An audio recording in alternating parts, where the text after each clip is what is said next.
Rosenthal. Here. Mr. David McGraw. Here. Ms. Frances Togolowski. Ms. Megan Edwards. Here. All right. First on the agenda is approval of minutes.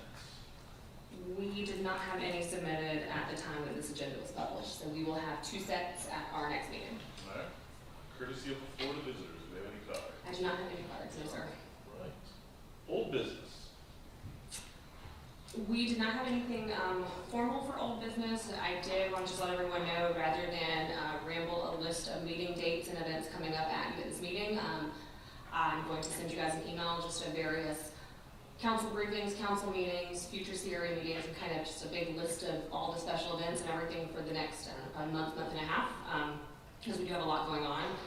And then I'd also like to give kudos to the Parks and Rec Department, specifically to their event coordinator. She's been doing a phenomenal job programming things in Latham Plaza during the week. And just last night, she had a yoga session that the city sponsored in the park right in front of Seawalk Pavilion.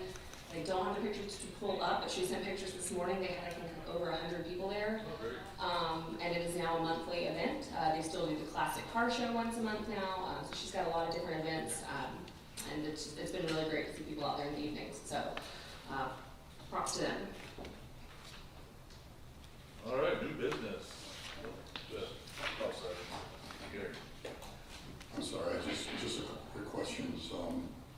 Taylor, do we have anybody representing us at the FRA meeting coming up in the next, I think it's next week, right?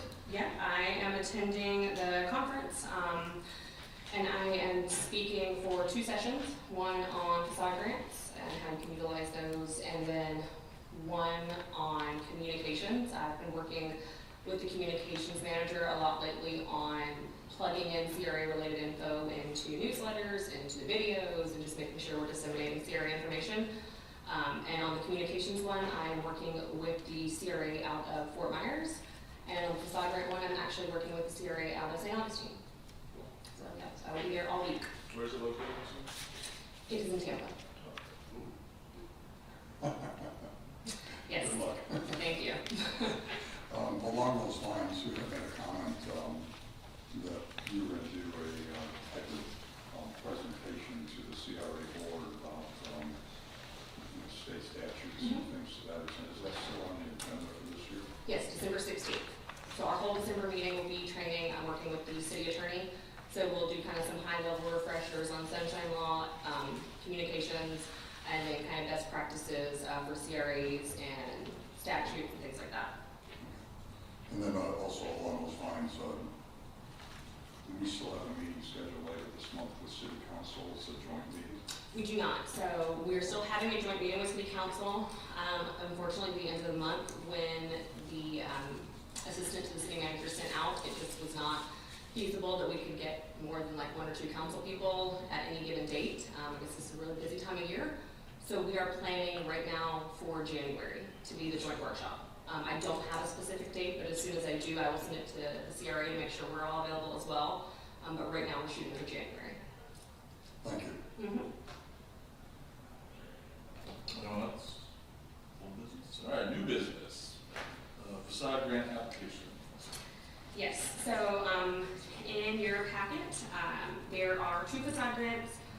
One is for mangoes and one is for what we're calling Ocean Crown. For those of you that saw that name and wondered what it was, like I did when I first received the application, that is the SALT building. That is what they're calling it now. Again, staff has reviewed both of these and does recommend approval. I sent everyone an email earlier clarifying a couple of things. Gary, thank you for calling me earlier. I appreciate your feedback. Sometimes we miss things on agendas that are on packets, so I really do appreciate you catching those. But otherwise, I'm happy to answer any questions you guys have, and yeah. Any questions about the grants? Just one quick one, and we may not know the answer, but do we know what Ocean Crown's intent is for the utilization of the space? Yeah, all we know is it's going to remain a restaurant. Thank you. We had all that sole source information from the prior restaurateur, and I was kind of curious about the fact that every single article cited the same sole source. Thank you. Yeah, no problem.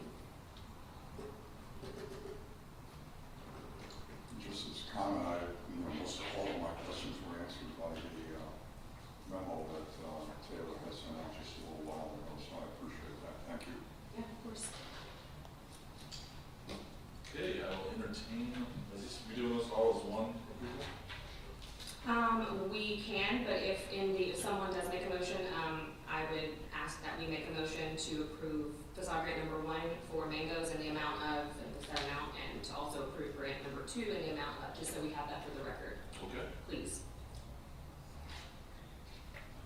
Mr. Chairman, I'll make the motion that we approve facade grant applications, one for mangoes for the amount of $25,142.50. And then we also approve the grant application for Ocean Crown, former salt building, for a total amount of $42,529.99.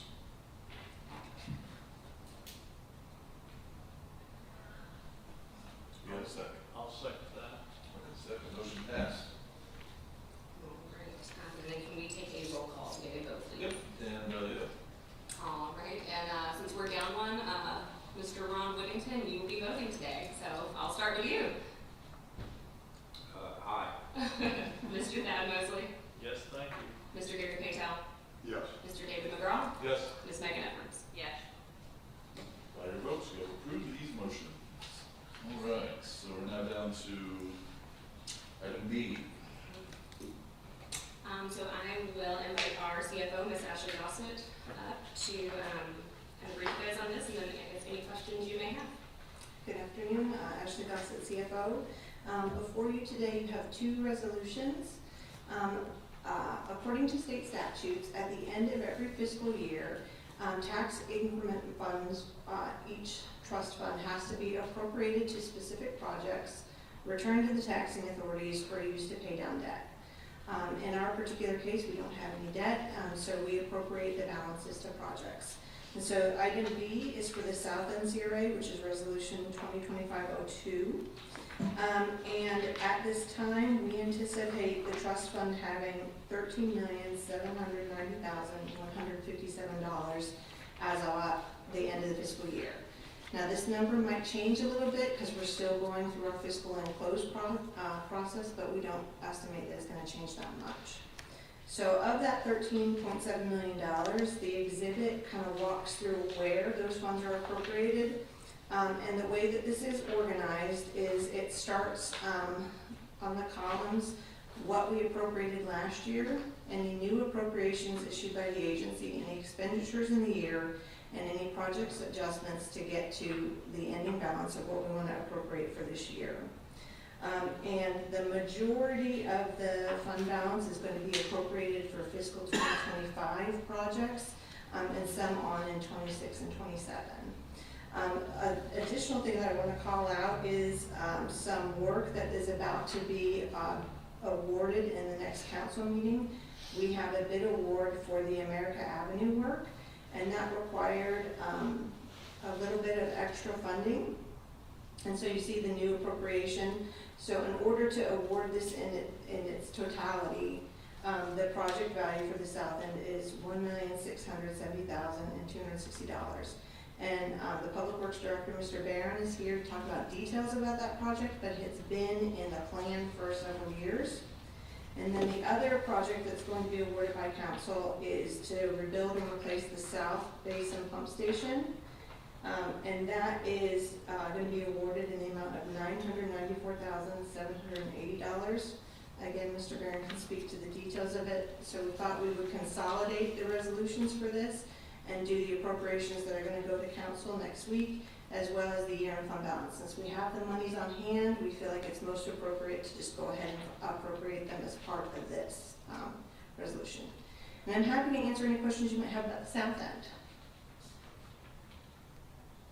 Questions? Gary? Actually, could you just walk through the column of project adjustments for these and just help me understand what caused the adjustments, just to make sure I'm on the same page? Sure. Okay, so the first one that has an adjustment is the passive park at Jacksonville Drive.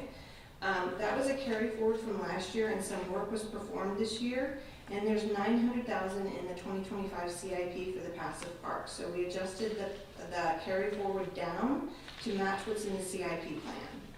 And the second item is the South Beach parking median and landscaping. This project has been ongoing and is just about complete, and so their balance was adjusted down to reflect only the remaining encumbrance to the vendor for doing the work for this particular section of work. And then further down on the page is the construction of the Ocean Terrace drainage improvements. That project is substantially complete, and so we released the contingency of that project back into fund balance. That's the remaining dollars that were moved back into our general fund, or? So when we awarded the work, we awarded a 10% contingency on that, and they did not need the full contingency value. So that money's returned back into the trust fund to be reappropriated. Yeah, okay, thank you. Okay. And then further down on the page, it's the Marsh Landing Isabella Boulevard from Jacksonville Drive to Osceola Avenue.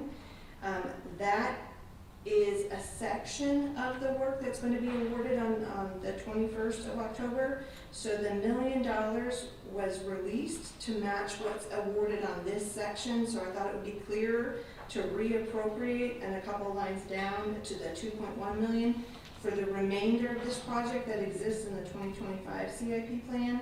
We increased that project to 2.1, or increased that project by 2.1 million for a total of $7.6 million that exists in the 25 to 20 or 29 CIP plan. So the projects that are still in the capital improvements plan for through 29, not all of those projects are funded at this point.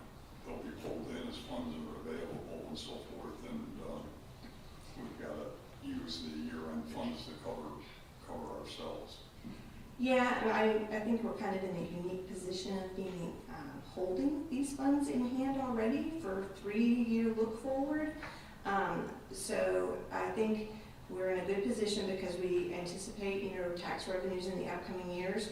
So we're able in the south end to do a substantial amount of look forward for funding of the projects versus kind of on a year-to-year basis, which is a little bit different, which was what we'll see coming up in the downtown. So I would say the south end fund balance is extremely healthy and puts us in a position to look about 3 years forward in capital improvement projects. The one thing that makes it just challenging, particularly for me, is as I try to compare the descriptions for the work against the CIP and the cash flow summaries, I can't track them. It'd be nice if somehow it was just a number, this is item 1, item 2, and I can track them, but it's hard because the descriptions keep changing slightly. Yeah. And I don't know if I'm following the same item as I'm tracking it through several different documents. And I think I understand what you're saying, and I apologize for that. I think our CIP plans have been evolving, and we had some nomenclature like phase 4, stage 1, part 2, and Public Works has been doing a really good job of trying to kind of change the language and kind of define it by the geographical boundaries. So we're in that transition to that.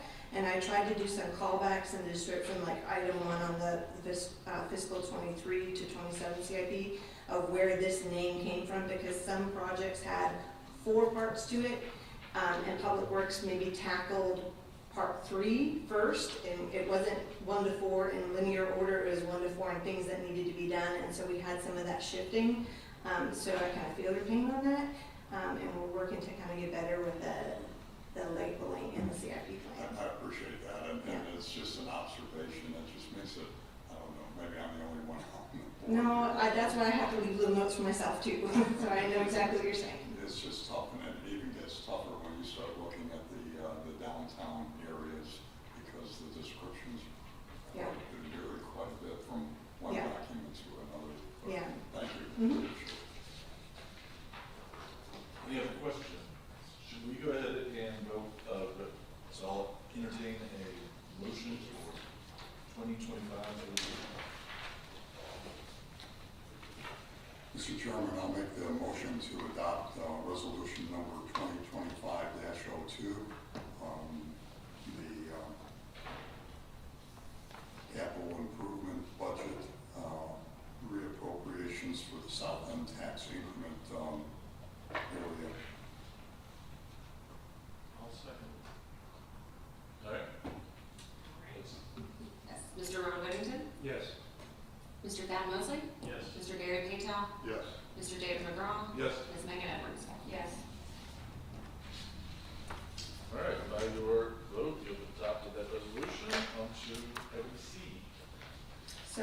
C is the appropriation for the downtown trust fund.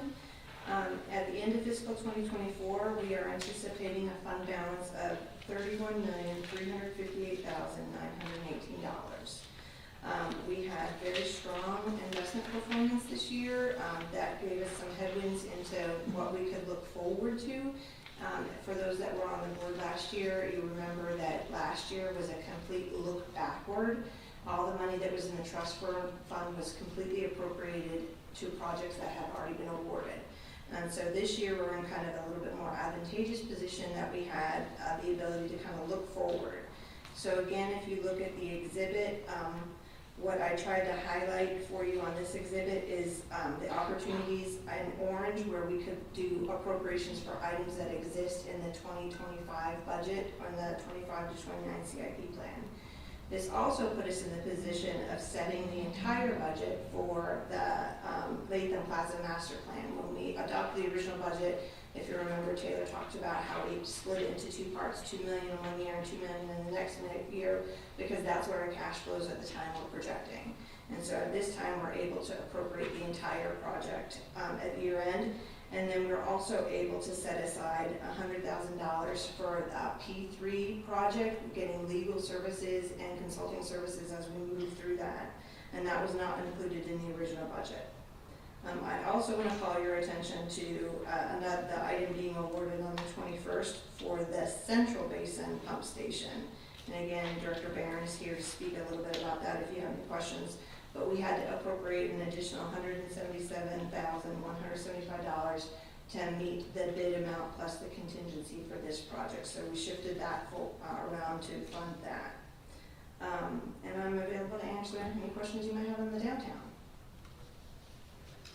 Any questions?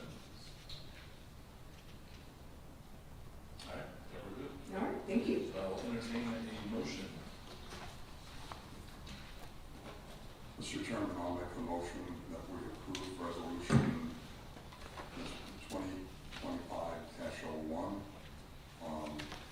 to amend the fiscal year 2024 downtown community redevelopment capital improvements budget and to appropriate downtown tax increment trust funds for capital improvement projects. I'll second the motion. All right. Madam Clerk, you can call the All roll. right, Mr. Ron Whittington, Yes. Mr. Thad Mosley, Yes. Mr. Gary Paytown, Yes. Mr. David McGraw, Yes. Ms. Megan Edwards. Yes. All right, by your votes, you have that. Items for discussion. Again, we didn't have anything formal, but I did want to just really quick let everyone know that we had this meeting today. I know we have the 28th blocked off for a CRA meeting as well. We've got a couple of meetings internally to discuss some things, especially now being in FY25 and looking at maybe expediting a couple of projects. I will reach out to you guys probably tomorrow or Friday, but we may hold a special call meeting on the 28th. So just everyone kind of make note of that we may end up still having a meeting. If so, it would likely be kind of a one item special call, quick meeting. But if for some reason you're not able to be here, you know that doesn't work with your schedule, just email me and let me know and I'll keep a note of it that you're able to attend. Anything else? Yeah, just one item. I know that part of the discussion that we were to have on the 28th was the discussion about the paving in the downtown area. Along those lines, since Mr. Barron is here this afternoon, I just like to make a comment that it sounds like we're going to be a little bit more delayed in that discussion, but there's some areas where there seems to be some failures starting to occur again around the stormwater inlets down there, particularly in front of Spring Hill Suites area, and there may be something that you really want to keep an eye on because those pavers are really sinking and depressing considerably around a couple of the storm drain inlets. That, Yeah, you got good eyes, man. Two things for Taylor. I understood we're going to have something to comment or vote on regarding sidewalk seating up to 6 North.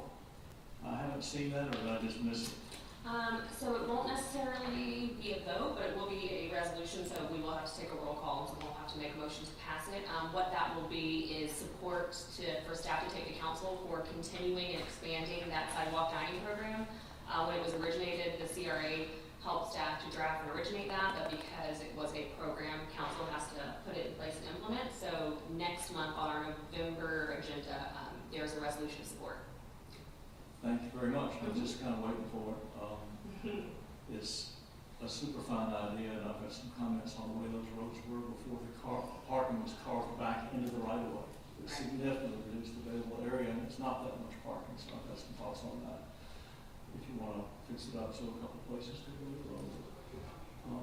And the other thing is, I got the impression sitting through the entire city council workshop that they're not too keen on talking about pier art at this time. That doesn't mean we can't take a look at some of the suggested designs and at least put forward an opinion about what we think might look best. Either side, arch, single side. You know, I'm not talking about details, I'm just talking about structure. Sure. So I've sure got a thought on structure, Okay. given the arc of the pier. So Sure. anytime you want to bring that up, we could talk about it here,